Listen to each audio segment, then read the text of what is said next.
The individual has always had to struggle to keep from being overwhelmed by the tribe. Nietzsche's words echo like a quiet rebellion against the invisible rules that shape our lives. From the moment we are born, we are drawn into a system that tells us who we should be, what to value, what to achieve, what to desire. Success becomes a script, worth becomes performance, and so we learn, often unconsciously, to wear the masks that will keep us safe within the collective. We live in an age obsessed with image, where belonging has become currency and comparison the silent religion. We strive to be admired, to fit in, to impress, and to be seen as enough. Yet somewhere along the way, something vital fades. We wake up one morning and realize we've become everything others wanted us to be, except ourselves. The pain of living under the weight of expectations is subtle but devastating.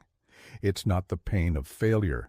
It's the quiet suffocation of success that doesn't feel like your own. Nietzsche saw this clearly. The average person prefers the comfort of belonging to the risk of individuality. But what he also believed, and what this reflection is about, is that authenticity, though uncomfortable, is the only path to true freedom. Let's begin with the first awakening, the moment we start to see the conditioning that has shaped us. Since childhood, we are rewarded for compliance. The child who questions too much is corrected.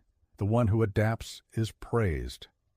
We learn that approval feels like love, and that love must be earned.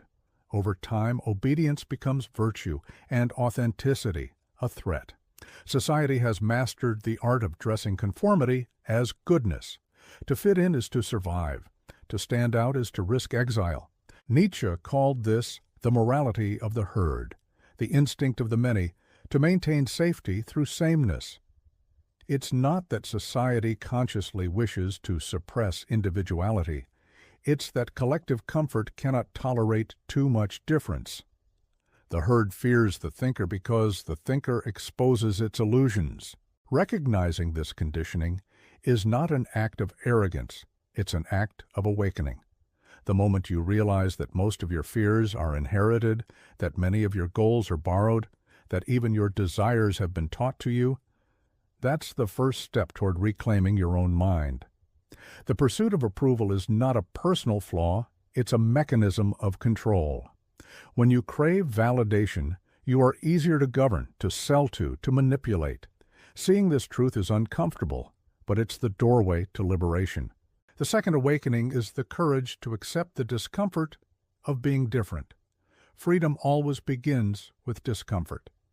The moment you stop conforming, you will be judged, subtly or openly, by others or by the voice inside you that still wants to belong. But real freedom demands the strength to bear that unease. The fear of rejection is ancient. It's wired into our nervous system, a leftover from a time when exclusion from the tribe meant death. But today, that same fear keeps us emotionally enslaved. We silence our opinions, edit our dreams, and shrink ourselves to fit the expectations of others. We trade authenticity for safety. Nietzsche described the person who breaks from the herd as one possessing great health, not in the physical sense, but in the vitality of spirit. To affirm oneself against the current requires a robust soul. Every criticism becomes a test. How much of yourself are you willing to lose to remain loved? It's tempting to believe that being accepted by everyone is a sign of success. But universal approval is not admiration, it's conformity.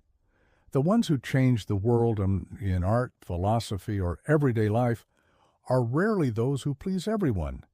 They are the ones who dare to be misunderstood. This is the paradox of individuality. The more authentic you become, the lonelier it feels at first, but also the lighter. You start to realize that you never truly belonged to others. You only borrowed yourself from them. To live by your truth is to step outside the collective hypnosis, to say, I may not be approved, but at least I am real. The third awakening is learning to let go of the illusion of control. The need to control how others see us, or how life unfolds, is born from the same fear that fuels conformity, the fear of chaos.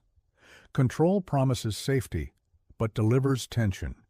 We plan every step, manage every impression, polish every word, thinking that perfection will protect us from rejection or failure.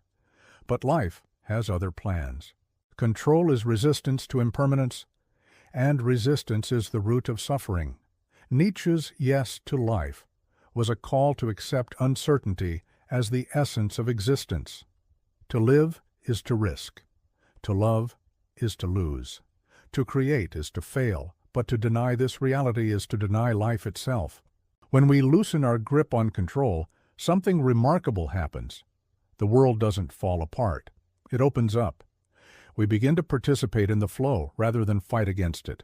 We act not from fear, but from presence. And strangely, things often start to work better. When you stop controlling outcomes, you start living with intention instead of anxiety. This surrender is not passivity, it's trust. It's recognizing that life doesn't owe you stability, it offers you transformation. The river does not flow backward for anyone. Your task is to learn to swim with it. The fourth awakening is redefining success. Society teaches us to measure worth through comparison, money, status, recognition. But social success often rewards those who have mastered imitation, not authenticity. We admire the image of success more than the experience of fulfillment. Nietzsche urged the creation of personal values, to become what he called a free spirit. To do that, you must question every goal that society has handed you. Why do you want what you want? Is it truly yours, or does it belong to the collective dream? True success is coherence, the alignment between thought and action, between what you believe and how you live. It's the quiet satisfaction of integrity, not the loud applause of achievement. When you stop competing with others, you begin to create from your center. Life ceases to be a performance and becomes an expression. This shift doesn't mean rejecting all ambition. It means redefining it. Ambition born from ego leads to exhaustion. Ambition born from authenticity leads to creation. When your actions reflect your essence, success becomes inevitable, not because the world validates you, but because you no longer need it to. And then comes the fifth awakening, the embrace of creative solitude. Every path toward individuation leads, at some point, into silence. Solitude is not loneliness, it is gestation. It is where the noise of the world quiets enough for the inner voice to be heard. Nietzsche saw solitude as sacred, the birthplace of originality. He himself withdrew from the academic world to write in the mountains, away from the collective noise. In that solitude, he discovered the voice that would later challenge entire generations. He understood that solitude is not the absence of connection, but the space where true connection with oneself becomes possible. In solitude, we stop performing, we stop chasing. We begin to observe the mind without masks. The anxiety that once seemed unbearable transforms into clarity. The silence that once felt empty becomes fertile. You start to realize that the need for constant company was a way of avoiding yourself. The free individual does not seek an audience, they seek depth. They do not crave followers, but understanding. Solitude becomes not exile, but home. And from that home, authentic relationships are born, ones that are based not on need, but on choice. When you integrate these awakenings, seeing your conditioning, embracing discomfort, letting go of control, redefining success, and valuing solitude, something shifts permanently. You begin to live from within. The opinions of others still reach you, but they no longer define you. You listen without absorbing, engage without depending.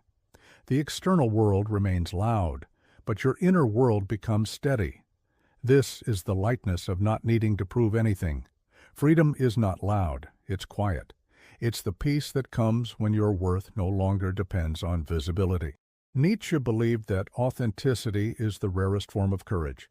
the courage to be oneself in a world that rewards imitation. Liberation from society's expectations is not rebellion for its own sake. It's the natural consequence of self-respect. When you stop performing for the gaze of others, you rediscover simplicity. You begin to act not from obligation, but from alignment. Every decision becomes cleaner, lighter. You no longer chase meaning, you express it.